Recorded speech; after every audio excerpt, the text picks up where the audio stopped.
This month, I attended, Kristallnacht, 79 years later, a remembrance, hosted by the Illinois Holocaust Museum.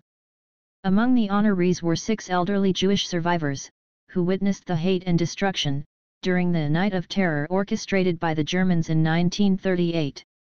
Yet, beyond the violence, what disturbed me at a core, were the individual participant readings relaying specific anti-Jewish legislation that began in 1933 Nazi Germany. The gradual implementation of these laws served to depersonalize Jews, to separate them from their neighbors, deprive them of their freedoms of speech and assembly, and rights to certain occupations, schooling, and, ultimately, access to escape, which sealed their fate. One speaker alluded to events that led to the Holocaust and what is currently transpiring on many college campuses across the United States, targeting pro-Israel Jewish students for ridicule and harm, simply because of their beliefs. They are made to feel unwelcome and unsafe while in pursuit of their education. It's inexcusable. On December 2, 2016, U.S. Reps.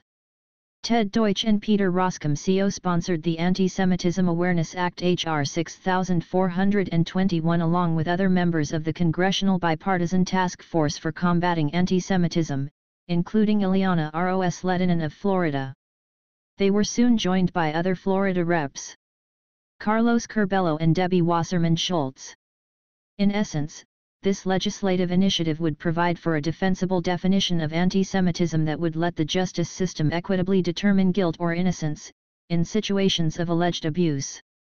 Jewish students, their families, and many non-Jews have, for far too long, awaited the means to effectively slow down, if not stop the rising tide of threats, assaults, and property damage, geared toward marginalizing and then silencing those who openly advocate Israel's legitimacy.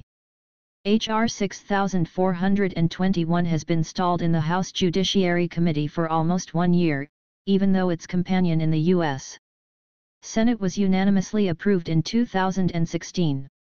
Still, there is some positive movement.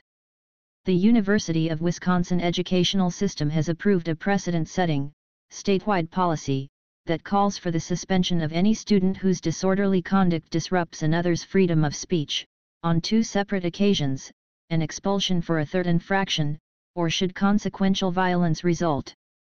This action coincides with a Wisconsin State Assembly initiative, passed in June, but awaiting Senate review. These are good first steps, but not a replacement for H.R. 6421, the Anti-Semitism Awareness Act of 2016. Anti-Semitism is, of course, not an exclusively American issue. It has roots in Europe and other nations, as well.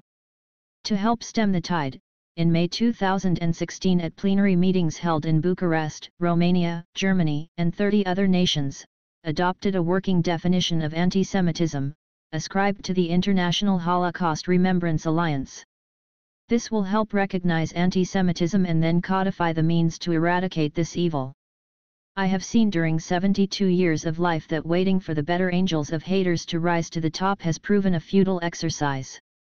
With so much at stake, none of us has the luxury to ignore bigotry. We must be on guard for, and readily challenge, prejudice and intolerance, wherever found. Perhaps, after implementation of H.R. 6421 guidelines, people with strong differing viewpoints may be able to debate the merits of their positions, without resorting to divisive stereotypes and ugly threats.